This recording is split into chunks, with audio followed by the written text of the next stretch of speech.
불자님, 오늘도 이렇게 제 목소리를 들으러 와주셔서 감사합니다.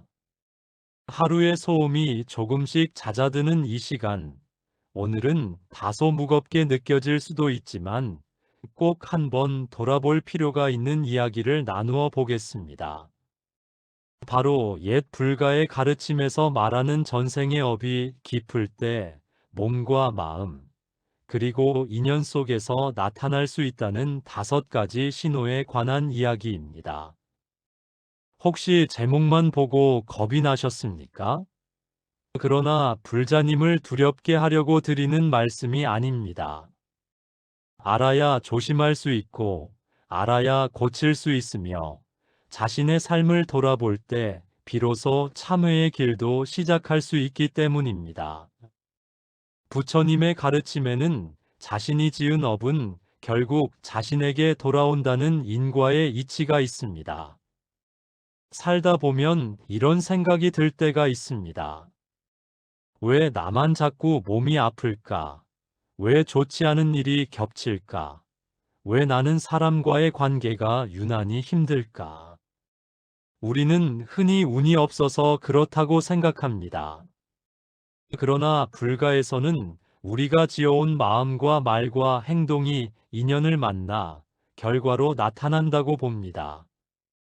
그러니 오늘 말씀을 들으시면서 나는 전생에 큰 죄를 지었나 보다 하고 자신을 몰아세우지는 마십시오. 오히려 지금 내 삶에서 무엇을 바로잡을 수 있을까 하는 마음으로 들어보시기 바랍니다. 제가 인연으로 알게 된 어느 보살님이 계셨습니다. 그분은 몸 여기저기가 이유 없이 아팠습니다. 어느 날은 어깨가 아프고, 어느 날은 등이 아프고, 통증이 자꾸 옮겨 다녔습니다. 큰 병원과 작은 병원, 한의원까지 찾아다녔지만, 특별한 이상이 없다는 말을 들었습니다. 하지만 통증은 분명했고, 밤잠까지 설칠 정도였습니다. 그러던 어느 날 한 노스님을 만났습니다. 스님은 몸의 아픔만 바라보지 말고 마음속에 오래 묵혀둔 짐도 함께 살펴보라고 하셨습니다. 그날부터 보살님은 새벽마다 자신의 지난 삶을 돌아보며 참회의 기도를 시작했습니다. 몇 달이 흐르자 몸뿐 아니라 마음까지 한결 가벼워지는 것을 느꼈다고 합니다. 훗날 그분은 이렇게 말씀하셨습니다. 예전에는 몸이 자신을 괴롭힌다고 생각했지만, 이제는 오히려 몸이 자신에게 무언가를 돌아보라고 알려주고 있었다고 말입니다. 또 한 거사님은 젊은 시절 자신의 이익을 위해 다른 사람을 이용했던 일이 마음에 남아 있었습니다. 나이가 들면서 원인을 알기 어려운 두통과 소화불량에 시달렸고, 뒤늦게 지난 일을 돌아보며 절하고 참회하기 시작했습니다. 그러면서 마음이 편안해지고 몸의 불편함도 차츰 줄었다고 했습니다. 물론 여기서 꼭 기억하셔야 합니다. 몸이 아프다고 해서 그것을 전생의 업 때문이라고 단정해서는 안 됩니다. 몸이 아프면 먼저 필요한 진료와 치료를 받아야 합니다. 오늘 말씀은 몸의 아픔을 계기로 마음까지 함께 살펴보자는 불교적 성찰로 들어주시기 바랍니다. 그렇다면 첫 번째 신호는 무엇일까요? 첫 번째는 특별한 이유를 찾기 어려운데 같은 부위의 통증이나 불편함이 반복되는 경우입니다. 옛 스승들은 몸과 마음을 따로 보지 않았습니다. 마음속에 오래 묵혀둔 분노와 죄책감, 억울함이 있다면 몸의 긴장에도 영향을 줄 수 있다고 보았습니다. 화엄경의 일체유심조라는 가르침처럼 마음이 삶을 바라보는 방식에 깊은 영향을 미친다는 것입니다. 제가 알던 한 불자님은 오른쪽 어깨가 10년 넘게 불편했습니다. 치료도 꾸준히 받았습니다. 그러던 어느 날 명상을 하다가 어린 시절 동생에게 심하게 화를 내고 때렸던 기억이 문득 떠올랐다고 합니다. 그동안 잊고 있었던 일이었습니다. 그분은 그 기억 앞에서 처음으로 진심 어린 미안함을 느꼈고 눈물을 흘렸습니다. 그 후 마음의 짐이 크게 줄었다고 했습니다. 불자님도 오래된 통증이 있다면 치료를 받으시면서 마음도 한번 살펴보십시오. 화가 날 때 유독 몸에 힘이 들어가는 곳은 없는지, 어떤 사람을 생각할 때 가슴이나 어깨가 굳어지는지 알아차려 보는 것입니다. 아픈 곳에 손을 가만히 얹고 이렇게 말해 보셔도 좋습니다. 그동안 많이 힘들었구나. 이제 조금씩 내려놓자. 억지로 과거의 기억을 찾아내실 필요는 없습니다. 떠오르는 것이 있다면 바라보고 없다면 그대로 두십시오. 중요한 것은 몸을 원망하지 않는 것입니다.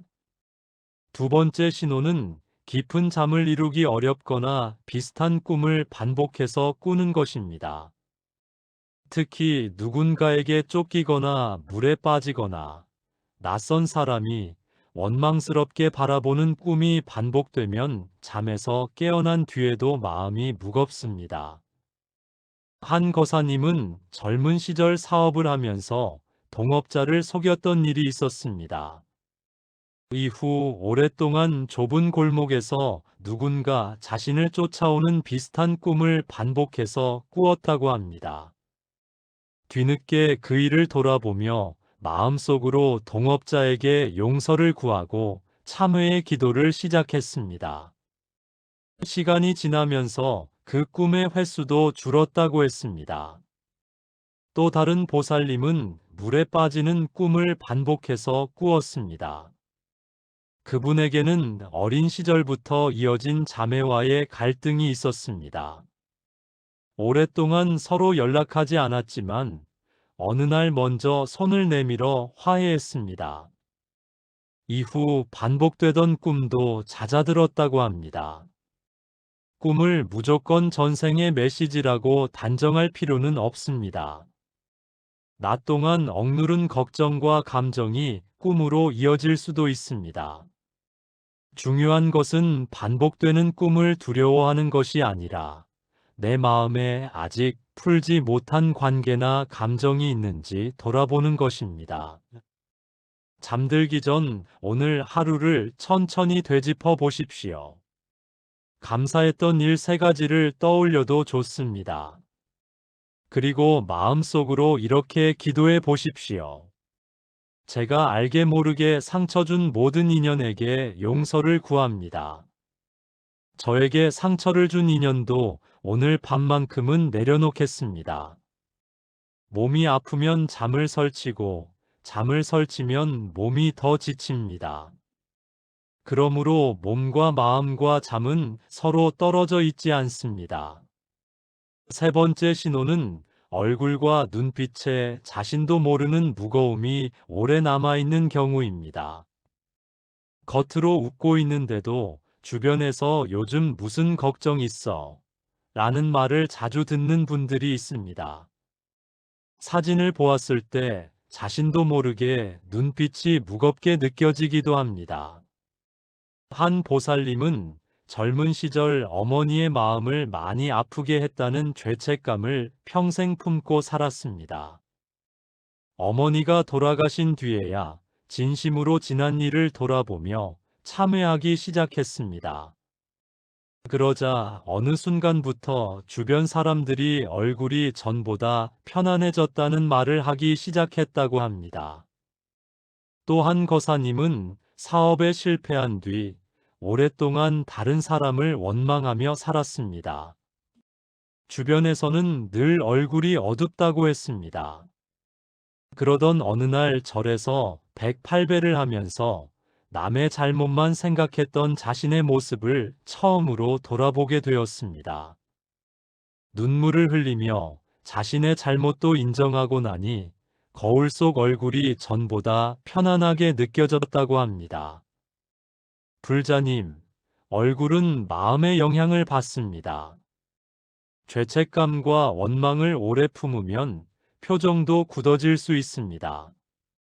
반대로 마음을 내려놓기 시작하면 표정 역시 부드러워질 수 있습니다. 오늘 거울을 보실 때 자신의 눈을 잠시 바라보십시오. 그동안 참 고생 많았다. 이제는 나 자신도 조금 용서하며 살자. 이 한마디를 자신에게 건네보십시오. 네 번째 신호는 손발이 유난히 차갑고 몸의 냉기를 자주 느끼는 경우입니다.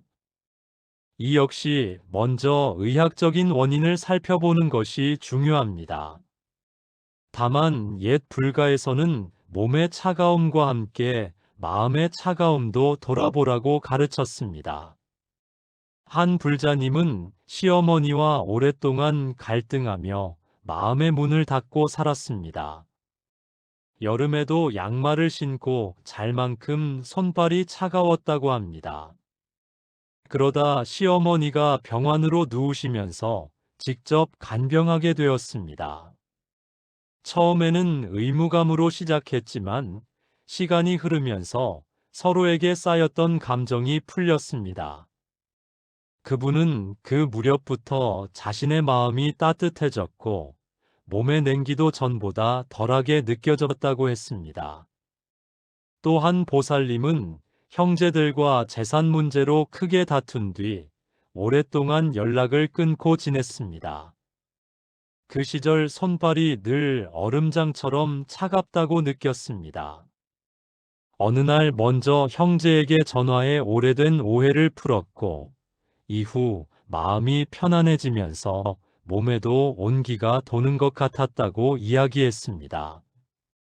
여기서 중요한 것은 손발이 차면 누군가에게 잘못했다는 뜻이 아닙니다. 몸의 증상은 여러 원인으로 나타납니다. 다만 마음까지 차갑게 굳어 있다면 따뜻한 말 한마디부터 시작해 보자는 것입니다. 가족에게 고맙다고 말해 보십시오. 먼저 웃으며 인사해 보십시오. 따뜻한 차를 두 손으로 감싸고 천천히 호흡하면서 내 마음에도 온기가 들어온다고 생각해 보십시오. 이제 마지막 다섯 번째입니다. 다섯 번째 신호는 인간관계에서 비슷한 배신과 오해가 반복되는 것입니다. 누군가를 진심으로 믿었는데 자꾸 관계가 틀어지고 사람만 바뀔 뿐 비슷한 갈등이 되풀이된다면 상대방만 바라보기 전에 자신의 관계 방식도 한번 살펴볼 필요가 있습니다. 한 거사님은 사업 실패 이후 동업자와 친구들에게 연이어 배신당했다고 느끼면서 사람을 믿지 못하게 되었습니다. 그러다 한 스님과 이야기를 나누던 중 자신 역시 젊은 시절 다른 사람과의 약속을 가볍게 여기고 신의를 저버렸던 기억을 떠올렸습니다.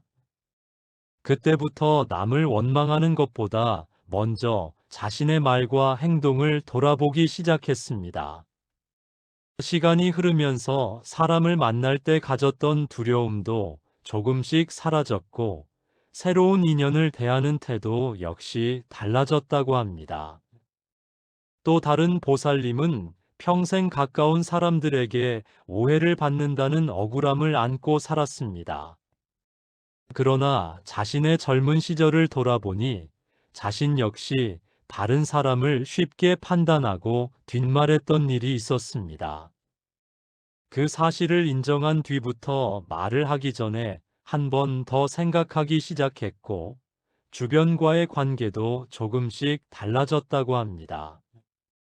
불자님, 반복되는 관계의 어려움을 모두 자신의 업 때문이라고 자책해서는 안 됩니다. 다른 사람의 잘못까지 자신의 책임으로 받아들일 필요도 없습니다.